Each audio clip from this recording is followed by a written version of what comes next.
Welcome to Beyond the Plinth from sunny South Africa. Welcome to the show about biokinetics and everything health and wellness orientated. I'm your host, Steve Saunders, and joining me as always is Natasha Deley. I'm the current Vice President of the Association, Biokinetics South Africa. And I'm Wendy Vermaak. I'm the Marketing Director for BASA. And all our energy on the back end, that's for sure, keeping this engine going. Ladies, welcome to it. It's first of our little chats, and we're going to be discussing everything biokinetics. Lots of interesting topics to cover over the next season. But let's start with the big question. What is biokinetics? I think if I got a rand for every time someone asked me what that was, I'd be very rich right now. You're driving a big car, hey? Let's try and break this down for the people who don't understand. The word biokinetics, we look at it as two separate words, bio and kinetics, which is equivalent to life and movement. And therefore our slogan is life through movement. It's the science of movement and the application of exercise in rehabilitation treatment of performance. Its primary function is to improve physical functioning and healthcare through exercise as a modality. And the profession is concerned with health promotion, the maintenance of physical abilities, and final phase rehabilitation, and by means of scientifically based physical activity program prescription. So that sounds like a whole lot of words. I was about to say, you read that beautifully. You read it beautifully. Now we want the layman's terms. So what the is layman's biokinetics? terms is we specialize in exercise performance to improve people's performance in health, wellness, physical ability, and thereof. And quality of life. Quality of life. You mentioned rehabilitation as well.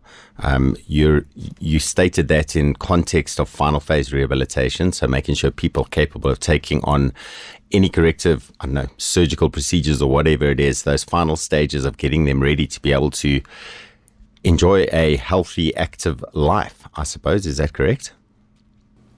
Yeah, the long and short of that, I think. I suppose it helps if you have willing patients. So that's a start.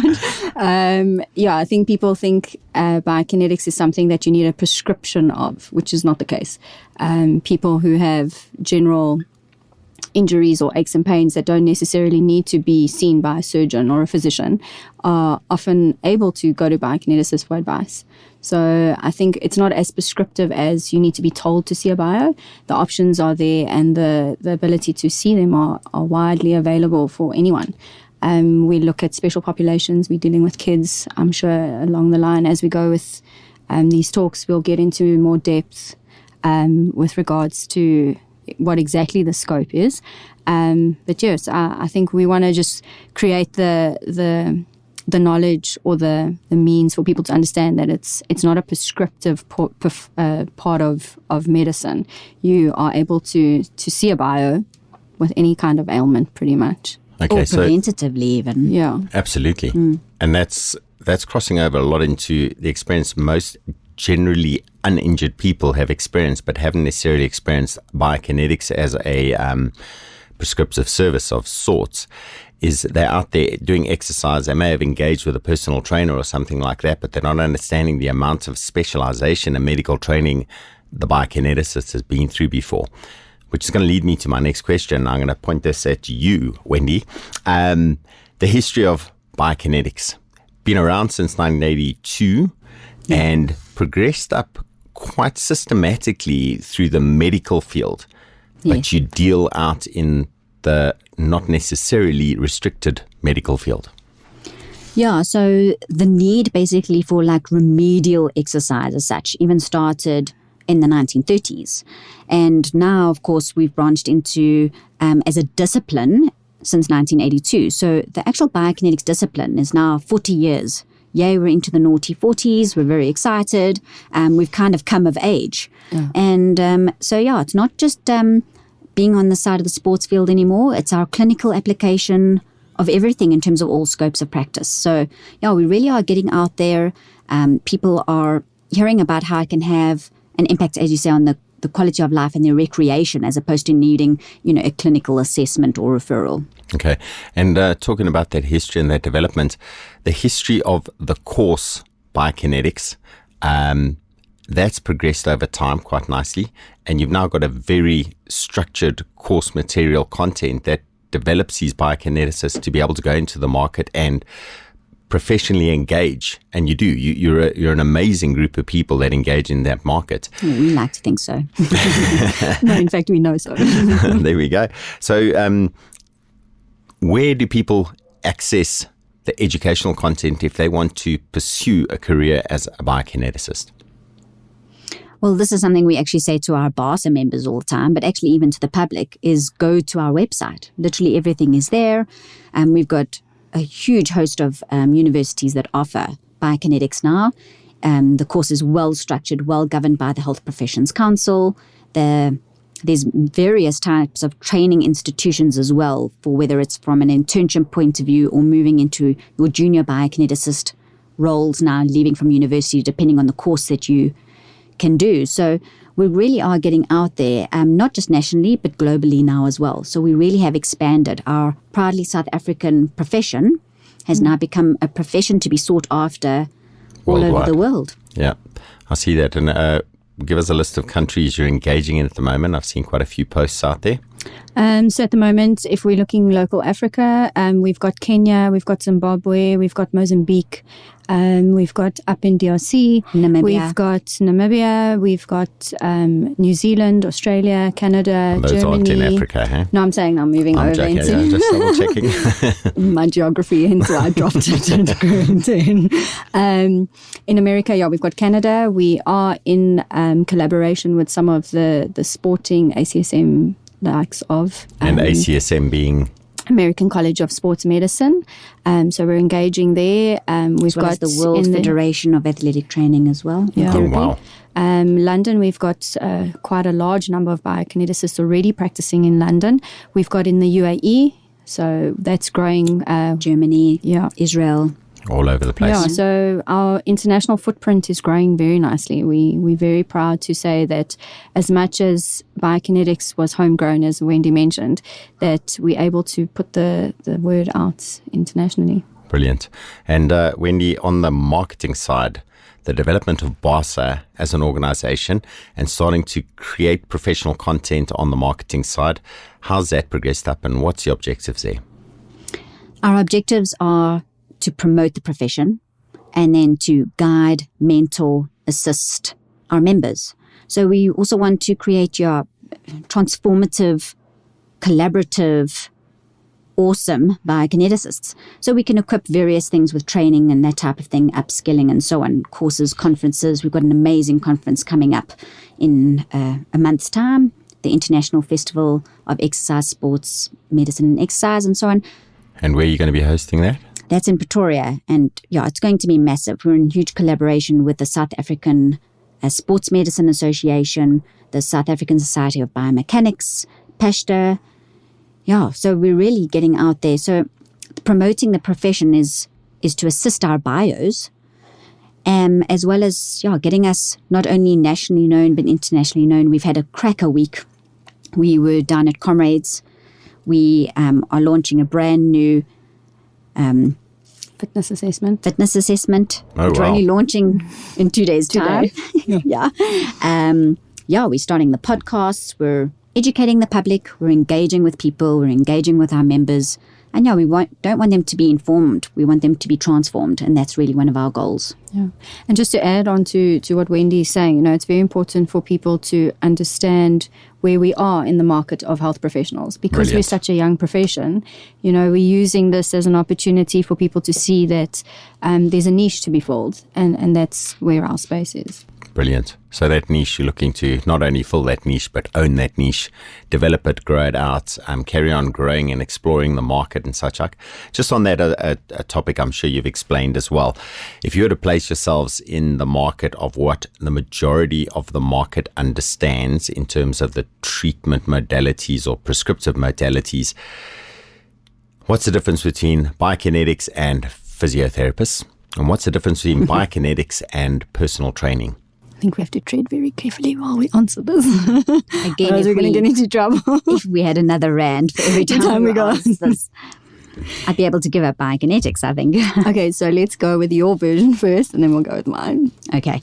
So probably clinically, the best description would be we do work hand in hand. Brilliant. we are collaborative, we are multidisciplinary, we are open to working with whatever discipline is going to help treat our patient, because that is obviously your goal. It is not to poach or infringe or whichever, it's to work together. We want the best for our patients.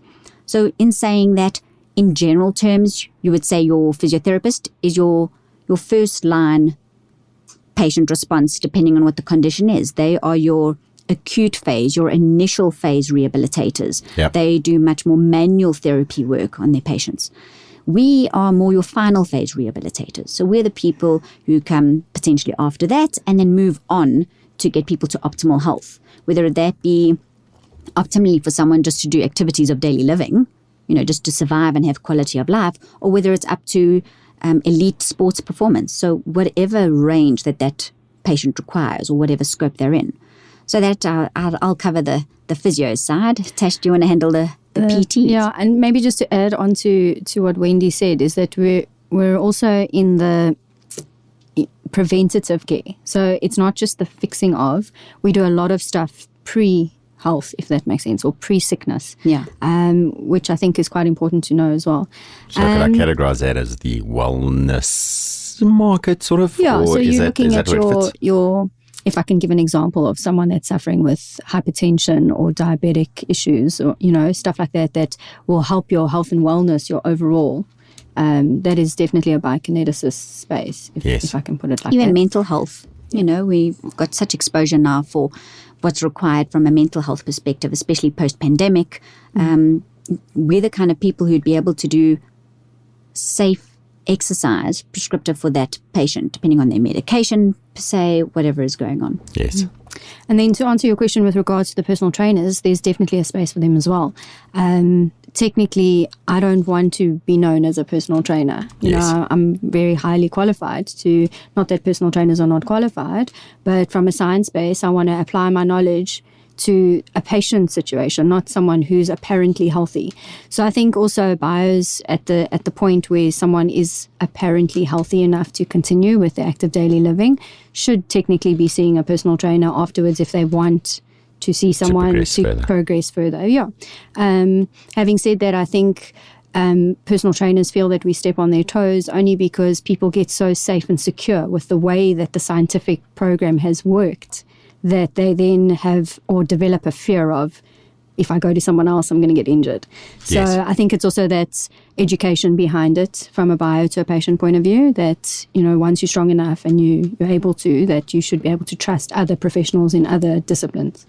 So going into this sort of cooperative engagement that Biokinetics has with the market, the wellness market has been one that you guys have really taken ownership of. And I'm going to refer it back into the wellness programs, the corporate wellness programs that exist there. There's almost no corporate wellness program in South Africa that doesn't engage biokineticists. And that really does highlight to me the role you play in that you're trusted in that corporate environment, you're trusted in that personal environment, you're trusted in that medical and rehab environment to deliver an outcome for a person. Oh, thanks. So kind. Do you want to carry on? Oh, it wasn't a compliment. It was a leading question. So discuss that concept of where that developed from and where it's going to. You're talking about a new wellness or fitness assessment protocol that you're developing up. This is a whole scope that we're going to have to explore over time in another episode because we're running out of time. But it means a huge amount. Because for me as an individual, I'm active, I'm healthy, I consider myself healthy. I want to be an athlete, and I look towards a biokineticist as a massive stability point in anything I do. The harder I push in the activities, the more I end up looking back towards a biokineticist to correct. So glute issues, instability, not being able to move properly. Are you looking for a free consult over our podcast? I've got friends for that already. No, but these are the type of things that come in, and the development of this wellness culture. The reason I'm talking about my own personal drive is I'm a wellness program user, corporate wellness user, and the coffees we have on the table are paid for through the points I've earned through exercise. Thanks. and having done the fitness assessment. You can carry on exercising. There we go. That gives us coffee. copies every single time. But these are part of the programs that are developed out of this. And in my background, having distributed different product lines in the fitness market, the biokineticists have been the practitioners to achieve the distribution professionally of those products or the services associated with those products.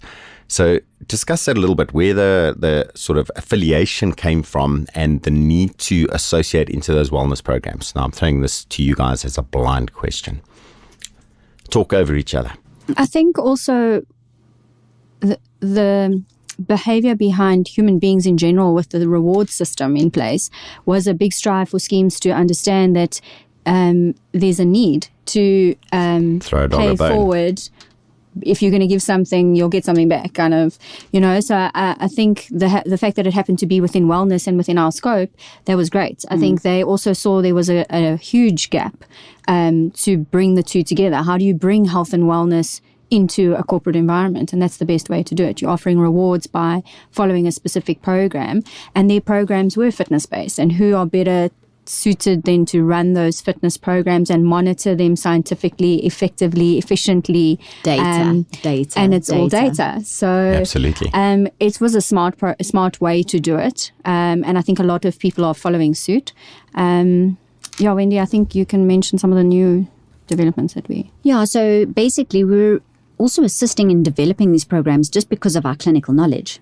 So it's also not pie in the sky. We've got clinical backup of what we're doing, and that's going to have results. They want results that is going to drive behavioral economics, and that's actually the catchphrase. It's not just rewards; it's to change behavior, and so the behavioral economics system works. It's a great motivator, but at least now we've got clinical, measurable, objective ways to measure those rewards. And it's certainly an external motivator that works well. And it's great for the profession because it does increase it nationally. You're not limited to just one area. Everyone who belongs to a scheme of sorts has the option and the ability to engage with a biokineticist that may never have had an opportunity to do so in any walk of life, So that's quite nice, is that it's broad. It's not just your city limited hubs and your, it's everyone. And it's not it's a very inclusive, anymore. Yeah, it's not elitist. It's become generalized. So the accessibility to the general public, which is great. Yeah. So there we go. I'm going to wrap it up there because that's going to lead us into our next couple of episodes. We've got so much content to talk about. Wendy, Natasha, thanks very much for your time. We'll be back in a week's time with our next episode, and we'll be exploring all sorts of topics. Guys, if you've got any feedback, any questions, any queries, please drop us a message. Let us know. Happy to engage them in the episodes as we go. Ladies, thank you very much for your time. Thank you.